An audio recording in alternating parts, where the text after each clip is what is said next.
So it's been a minute since I've been on here, so I apologize, but I'm getting back in it tonight. Excuse me. And timely drop because we have a big next few weeks here in Kentucky land. And tonight we have Vanderbilt. I mean, I want to say I'm not very concerned about Vanderbilt, but the fact of the matter is these games can be trap games. Me and my wife went to the Vandy game last year. While Vandy was better last year and we weren't as good last year, still lost on senior night in Rupp. Horrible game. That was an awful experience. Other than like the final buzzer.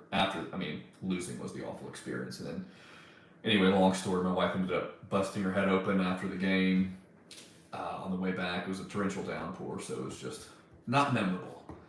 Anyway, Vandy beat Arkansas at Arkansas last week, and then you know what happened with Arkansas last game. So while I want to say it should be a gimme game, look, I'm not until the old adage, the fat lady sings. I'm not gonna count my chickens before they hatch. Anyway, but that being said, let's talk a little bit about SEC seeding. Okay, so right now we are fourth. Okay, that means we get the double bye. All right, the good thing about our situation is we hold the tiebreakers against Auburn and Florida. Florida has 6 losses right now. We have 5, and Auburn has 5. So we hold the tiebreaker with Auburn. Here's the kicker. And it really comes down to Auburn, as I've looked at all the possible outcomes, kind of boils down with what Auburn does. Auburn's got 2 games left, okay? And Auburn plays some pretty weak schedule the next 2 games. We'll talk about that here in a second.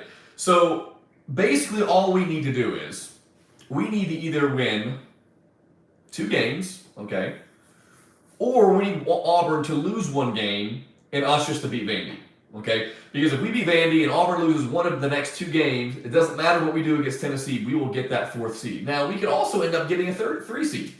South Carolina's playing Tennessee right now, and I could easily see South Carolina losing to Tennessee. They're losing by 12 at this point. So if they lose, that puts them at 5 losses. Then if they lose again to Mississippi State this Saturday, which they have to play in Starkville, not an easy game. If they lose 2 games, we win 2 games. We'll be in that 3rd seed. And here's the other thing: Alabama. Actually, we'll be the 2 seed because Alabama, we hold the tiebreaker against Alabama. They have 5 losses, so I forgot to say that. So really, we're sitting right now, I should say, at the 3 seed, not the 4 seed. You got Tennessee, South Carolina, us, and then you have Auburn and Alabama at that 4 seed line. I don't know who holds the tiebreaker between them. They split games, so I'm not sure who holds that. I don't care. So that means right now we're at the 3 seed. So the way I see it, here's what I'm kind of predicting, okay? I think South Carolina is going to lose tonight against Tennessee. I think they are going to lose against Mississippi State this Saturday. That puts them at 6 losses, okay? I think we're going to beat Vandy tonight. And, I'm just not that confident we're going to beat Tennessee this Saturday. But South Carolina has 2 losses. They own the tiebreaker. I think Auburn's going to lose 1 game out of the next 2, which that puts them at 6 losses. And us at 6 losses. That means we will have the 3 seed because I believe Alabama is going to lose again, and they'll have 6 losses. So that means you'll have Tennessee as the 1, South Carolina as the 2, us as the 3, and then I think Auburn at the 4, and then Alabama I think is going to drop to the 5, and Florida will have the 6th. That means we will likely play Florida and whoever the 11 seed is going to be, LSU maybe, the winner of the LSU-Florida game. I think that's the way it's going to be. I see a rematch with Florida in the 1st round. I think we'll play Florida, and that's where I see the SEC tournament going. Here's the thing: we need to have a good showing. I've been saying this for a while on these drops. We need to win 4 games in a row in conference play to give me some confidence. All right, tonight will be our 4th game in a row. Now, listen, we've won 5 out of our last 6 games. Our only loss is against LSU, which again, should have won that game, 1-point game. So in a sense, we're playing our best basketball right now, which gives me a lot of confidence heading into the SEC tournament, heading into the NCAA tournament. I think we're going to win tonight. Gives us 4 games in a row, 6 out of our last 7. And then going into Tennessee, I certainly think we can beat them. It'll be a tough game, though. So I think we're going to go into the SEC tournament, most likely 22-9. as the number 3 seed. That's what I'm predicting. So let's look at the NCAA tournament really quickly. I've been hearing some rumblings about us being put as the 4 seed in the Midwest. I don't mind that. That's geographically pretty close to Kentucky. Now, look, I think if we beat Tennessee, if we run the table in the regular season, if we beat Vandy, and then we beat Tennessee, I think for sure we will be a 3 seed in the NCAA tournament. I think if you look at our body of work, you look at our quad 1 wins, I think we'd be 7-6 in quad 1. We have that really key. I mean, we won a lot of away games. I mean, really some solid away games we've won. We've beaten Mississippi State, Auburn, 2 solid away games. Also beat Ole Miss away from home. Or did we beat them at Rupp Arena? I'm sorry, we beat them at Rupp Arena. But those are 2 solid wins away. Mississippi State and Auburn. Really solid dubs away from Rupp Arena. So I think if we can beat Tennessee and beat Vandy, we'll be a 3 seed. And I will say contingent upon us not bowing out the first game in the SEC tournament. Because ultimately, if you win the SEC tournament, it doesn't have a lot of bearing unless you're a fringe tournament team. If you win that, you get the automatic bid. If we lose against Tennessee, okay, here's another scenario. If we beat Vandy, lose to Tennessee, and then we go and make a run in the SEC tournament, I still think we can get to that 3 seed line because here's the thing: a lot of teams are losing right now.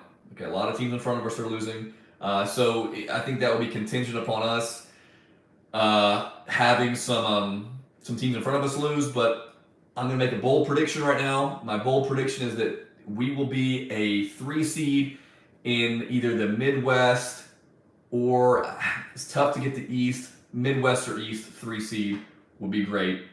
Hopeful prediction, but that's what I'm predicting. Now let's kind of close out with who should be seeing the court right now. This is, to me, and again, Cal's the Hall of Fame coach.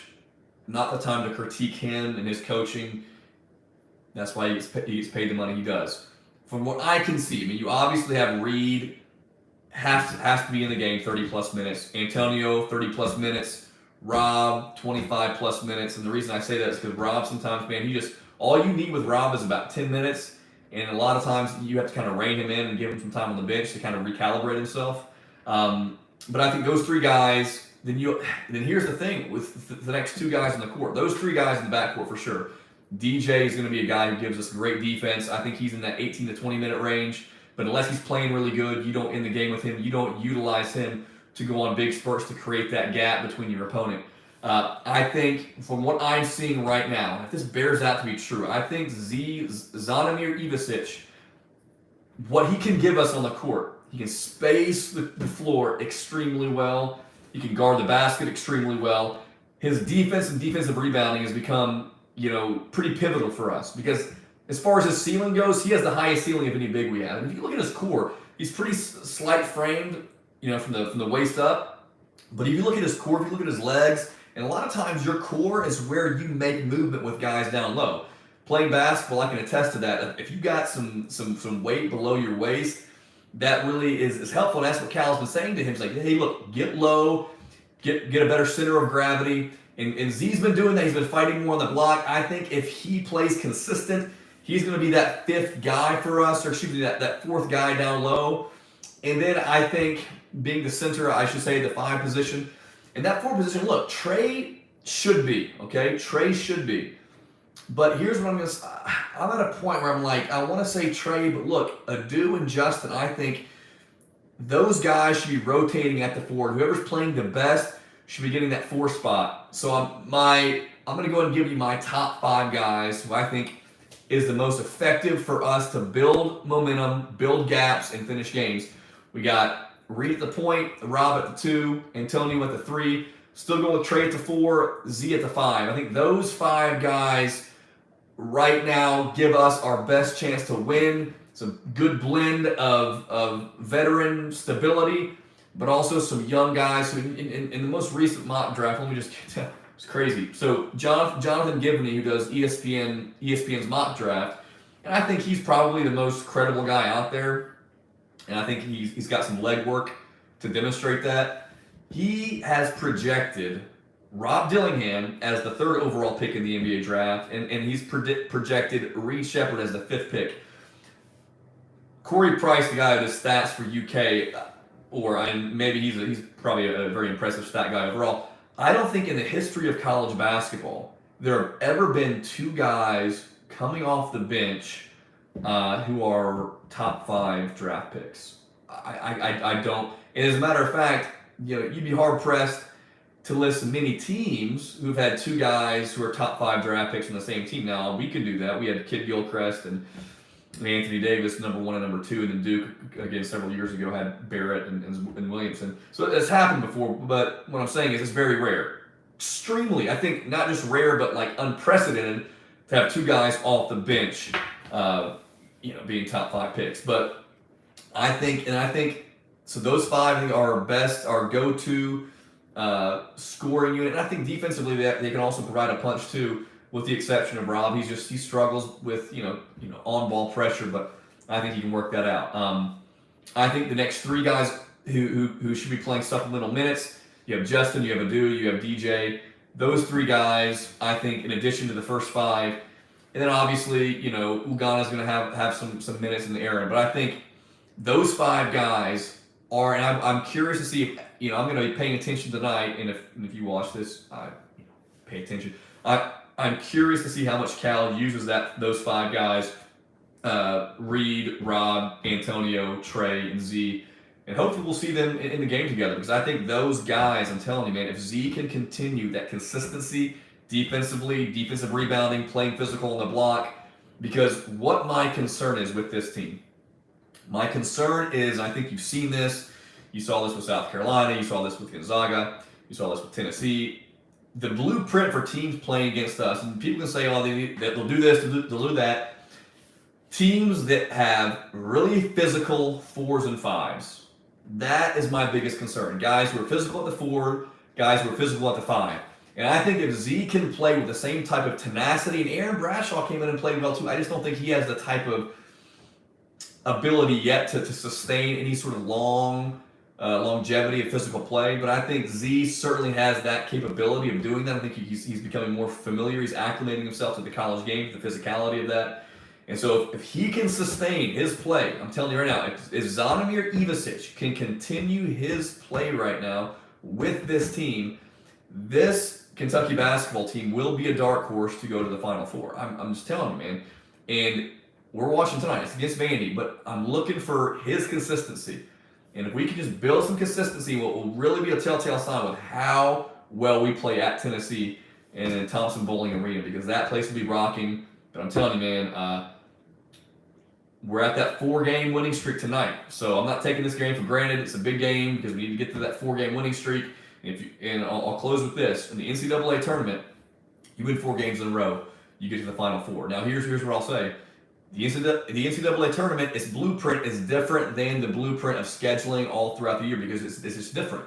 You have 2 games in 3 days, then you have a week rest, then you have 2 games in 3 days. So we have not played like that all year. So I think that for me, that's going to be a positive, because I think we can string 2 games together really well. And I think if you look at it more like that, I think this team string 2 games together, then you have a week to recalibrate, to regroup, to get ready, or not a week, but 5 or 6 days to get ready for that next game.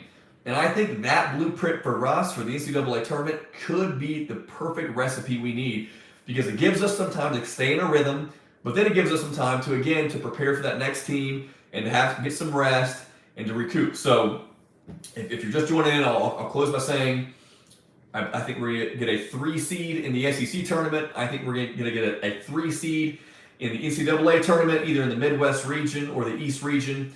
And, I've seen some matchups at Appalachian State. I've seen some people say, potentially Richmond from the Atlantic 10.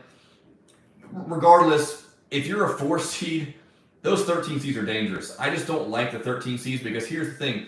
You play a 13 seed, you're playing a team who's from a mid-major conference, who probably has 4 to 5 losses, who's on a roll, who's hot. I don't care how you cut it, how you slice it.